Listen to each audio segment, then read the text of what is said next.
आप सभी को गणेश चतुर्थी की ढेरों शुभकामनाएं। विघ्नहर्ता श्री गणेश जी की कृपा आप सभी पर सदैव बनी रहे।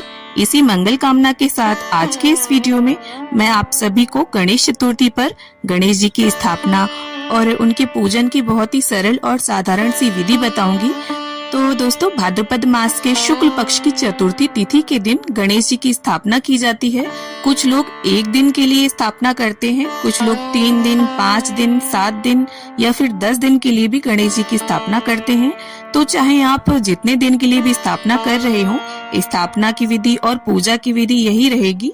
तो चलिए समय व्यर्थ ना करते हुए अब हम गणेश जी की स्थापना की और पूजा की विधि देख लेते हैं। तो देखिए, सबसे पहले तो आप अपने घर में एक पवित्र, साफ सुथरी और एक ऐसी जगह चुन लें जहां पर डिस्टरबेंस ना हो, क्योंकि गणेश जी जितने दिन के लिए भी स्थापित रहेंगे उन्हें हिलाया डुलाया नहीं जाएगा स्थापना के बाद। तो यहाँ पर चौकी के ऊपर हमने एक लाल वस्त्र बिछा लिया है और गणपति जी को हमने अलग से आसन दिया है। और इसके बाद देखिए, जो भी आप सजावट करना चाहें वो कर लें। अपने मन मुताबिक आप जैसी भी डेकोरेशन करना चाहें, लड़ियों से, फूलों से या साड़ी या दुपट्टे से, जैसी भी डेकोरेशन करना चाहें वैसी डेकोरेशन कर लें। अब इसके बाद हमें बिना टूटा चावल यानी अक्षत चाहिए होगा और अक्षतों का आसन देंगे हम गणपति जी को। तो देखिए, पूजन में कभी भी हमें टूटा हुआ चावल प्रयोग नहीं करना चाहिए। अब इसके साथ ही गणपति जी की हम एक मूर्ति ले लेंगे मिट्टी की। और देखिए, इको फ्रेंडली मूर्ति अगर आप लेते हैं तो बहुत अच्छा रहेगा। और इस प्रकार से देखिए, गणपति जी को अब हम स्थापित कर देंगे। और एक बार स्थापित करने के बाद हमें गणपति जी को बिल्कुल भी हिलाना डुलाना नहीं है विसर्जन तक। अब इसके बाद मंदिर के जो गणपति हैं आपके, जिनकी आप रोजाना पूजा करते हैं, उन्हें भी आप साथ में विराजमान कर ले। और देखिए, रिद्धि माता, सिद्धि माता को भी दोनों साइड हम गणपति जी के विराजमान कर लेंगे। और यहाँ पर मैंने सुपारी के रूप में रिद्धि और सिद्धि माता को विराजमान किया है। आप चाहें तो हल्दी की गांठ भी रख सकते हैं। अब इसके साथ ही कलश की स्थापना हम करेंगे। तो कलश को स्थापित करने के लिए सबसे पहले तो यहाँ पर अष्टदल कमल की आकृति बना लूंगी मैं। इस प्रकार से देखिए, चावल से आपको 9 ढेरियां बना लेनी है और बहुत ही आसान होता है। और अगर आप अष्टदल कमल ना बनाना चाहें तो सिंपल थोड़े से ऐसे चावल डालकर भी कलश को स्थापित कर सकते हैं। अष्टदल कमल अर्थात 8 दल होने चाहिए आकृति में। तो देखिए, गणेश चतुर्थी पर कलश स्थापना अनिवार्य होती है, तो कलश स्थापना आप जरूर करें। सबसे पहले आप एक तांबे का या पीतल का लोटा लेकर उसमें सबसे पहले गंगा जल डालें, फिर शुद्ध जल से कंठ तक उसे भर लें। इसके बाद हल्दी की गांठ, सिक्का, सुपारी, अक्षत और रोली, ये सभी सामग्री आप कलश के अंदर डाल लें। अब इसके बाद आपको पंच पल्लव लेने हैं। यहाँ आम के पत्ते लिए हैं मैंने। अगर आपको आम के पत्ते मिल जाएं तो बहुत अच्छा रहेगा, और अगर ना मिले आपको आम के पत्ते तो आप अशोक के पत्ते भी प्रयोग कर सकते हैं। और उन्हें इस प्रकार से देखिए, चंदन और रोली से हम टीक लेंगे और कलश के अंदर इन्हें सजा लेंगे। तो अब यहाँ पर कलश के कंठ में मूली यानी कलावा भी हम बांध लेंगे। और अब यहाँ पर रोली या कुमकुम से हम सबसे जो शुभ चिन्ह होता है स्वास्तिक, उसे बना लेंगे।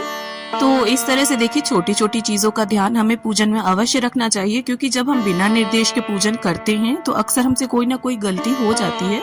तो यहाँ पर अगर आप चाहें तो सुयोग्य ब्राह्मण को बुलाकर भी स्थापना करवा सकते हैं, अन्यथा इस तरह से देखकर भी आप स्थापना कर सकते हैं। अब इस प्रकार से देखिए, हमें एक जटा वाला पानी वाला नारियल चाहिए होगा। आप हिलाकर उसे देख लें, पानी होना चाहिए उसमें। अब इसके बाद इस प्रकार से हम कलावे को नारियल पर लपेट देंगे। यहाँ पर अगर आप चाहें तो नारियल पर लाल या पीला नया वस्त्र भी बांध सकते हैं। तो यहाँ पर मैंने इस प्रकार से नारियल पर कलावे को अच्छे प्रकार से लपेट दिया है। और अब इस प्रकार से देखिए, नारियल का जो मुख है वो मैं यहाँ पर ऊपर की ओर रख रही हूँ। देखिए, कई लोगों का मानना ऐसा होता है कि नारियल का मुख ऊपर नहीं रखते, लेकिन ऐसा किसी भी प्रकार का कोई शास्त्रोक्त प्रमाण नहीं है। आप नारियल का जो मुख है उसे ऊपर की ओर भी रख सकते हैं, और अपनी ओर भी नारियल का जो मुख है वो नीचे की ओर यानी कलश के अंदर नहीं होना चाहिए।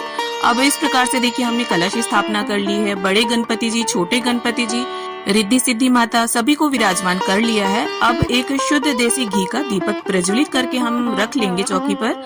और इसके बाद गंगा जल और फूल की सहायता से स्नान की भावना से सभी को छींटा दे देंगे। देखिए, यहाँ मिट्टी की मूर्तियां हैं तो आपको इसी प्रकार से छींटा देना होगा। अब स्नान के बाद वस्त्र की भावना से यहाँ पर गणपति जी को मैं इस प्रकार से पटका अर्पित कर दूंगी। और रिद्धि सिद्धि माता को, छोटे गणपति को, सभी को हम वस्त्र की भावना से कलावा अर्पित कर देंगे।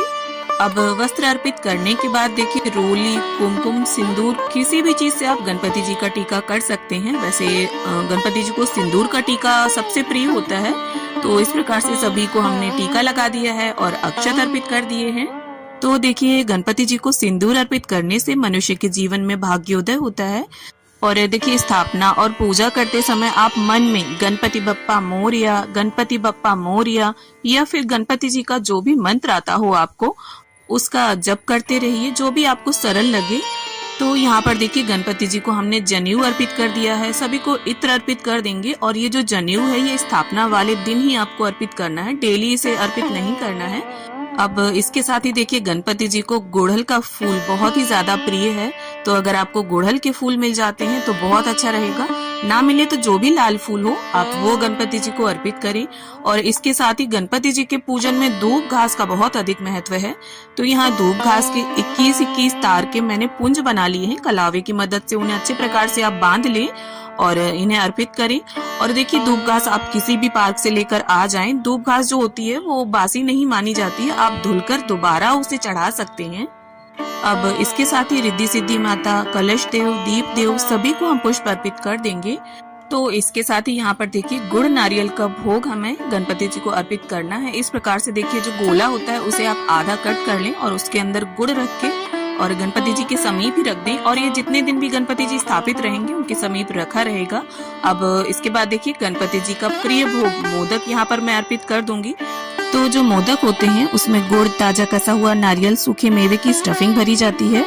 और इसका जो बाहरी आवरण है यानी ऊपर की जो लेयर है उसे चावल, गेहूं या चने के आटे से बनाकर इसे भाप में पकाया जाता है और ये गणेश जी को बहुत अधिक प्रिय है। अब इसके साथ ही गणपति जी के प्रिय केले का भोग मैं अर्पित कर दूंगी और साथ में जो भी और फल हो उसे भी आप अर्पित करें। अब साथ में हम गणपति जी को पंचमेवे का भोग अर्पित कर देंगे। देखिए सभी भोग बहुत ही प्रेम पूर्वक आप बप्पा को अर्पित करें। और देखिए जरूरी नहीं है जितने भोग मैंने दिखाए उतने आप भी अर्पित करें, आपके पास जो हो आप उसे प्रेम पूर्वक बप्पा को अर्पित कर सकते हैं। अब इसके साथ ही देखिए हमने 1 लोटा जल भरकर रख लिया है चौकी पर और हाथ में थोड़े से पुष्प लेकर अब हम गणेश चतुर्थी व्रत की कथा सुन लेंगे या पढ़ लेंगे। देखिए अगर आप गणेश चतुर्थी का व्रत रहते हैं तो कथा को पढ़ना या सुनना अनिवार्य होता है। और कथा संपन्न करने के बाद हाथ के पुष्प या अक्षत गणपति जी के समक्ष छोड़ दें और थोड़े से पुष्प आप लोटे में डालकर इसे सूर्य देव को अर्घ्य दे दें। अब इसके बाद देखिए धूप से, दीप से हम प्रेम पूर्वक गणपति जी की, कलश देव की, रिद्धि सिद्धि माता की सभी की आरती उतार लेंगे।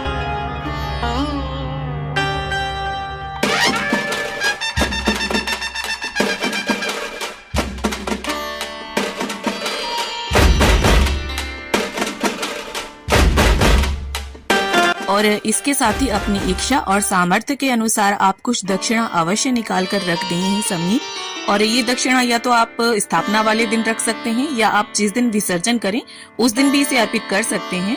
और इसके बाद देखिए सीधे हाथ में थोड़ा सा जल लेकर चौकी के आसपास हम 3 बार फेर देंगे और हाथ जोड़कर गणेश जी से प्रार्थना करेंगे कि हे भगवान, हमने इतने दिनों के लिए आपकी स्थापना की है और इन दिनों में यदि हमसे स्थापना में या पूजा में किसी भी तरह की कोई भूल चूक हो जाए तो हमें क्षमा करें और आपके आगमन से हमारे जीवन में सुख समृद्धि आए और जीवन की सभी विघ्न बाधाएं दूर हो, ऐसी कृपा करना। अब देखिए यहाँ पर मैं आपको बता दूं कि ये जो धूप घास हमने अर्पित की है इसे आपको डेली धुलकर आप इसे चढ़ा सकते हैं और अगर नई है आपके पास तो दोबारा नई चढ़ा दें। और ये जो गुड़ नारियल है ये गणपति जी के समीप ही रखा रहेगा जितने दिन गणपति जी स्थापित रहेंगे। कलश को भी बिल्कुल हिलाना नहीं है, गणपति जी की मूर्ति को भी आपको बिल्कुल हिलाना डुलाना नहीं है। और ये प्रसाद जो भोग प्रसाद आप अर्पित करेंगे इसे सुबह भी अर्पित करेंगे और शाम को भी अलग से अर्पित करेंगे। और आरती भी आपको बप्पा की दोनों समय करनी है। और ये जो फूल होंगे इन्हें आप शाम के समय हटा सकते हैं। और अगर आपने अखंड दीपक जलाया है तब तो इसे जलने दें और अगर छोटा दीपक है तो आप इसे ठंडा होने के बाद उठा सकते हैं। और गणेश चतुर्थी से रिलेटेड और भी वीडियोस आपको मेरे चैनल पर मिल जाएंगे, तो उन्हें देखने के लिए आप चैनल पर विजिट जरूर करें। तो इस प्रकार से हमारी गणेश चतुर्थी की स्थापना और पूजा संपन्न होती है। तो उम्मीद करती हूँ वीडियो में दिखाई गई पूजा विधि आप सभी को जरूर पसंद आएगी। वीडियो अच्छी लगे तो इसे लाइक, शेयर और चैनल को सब्सक्राइब करना ना भूलें।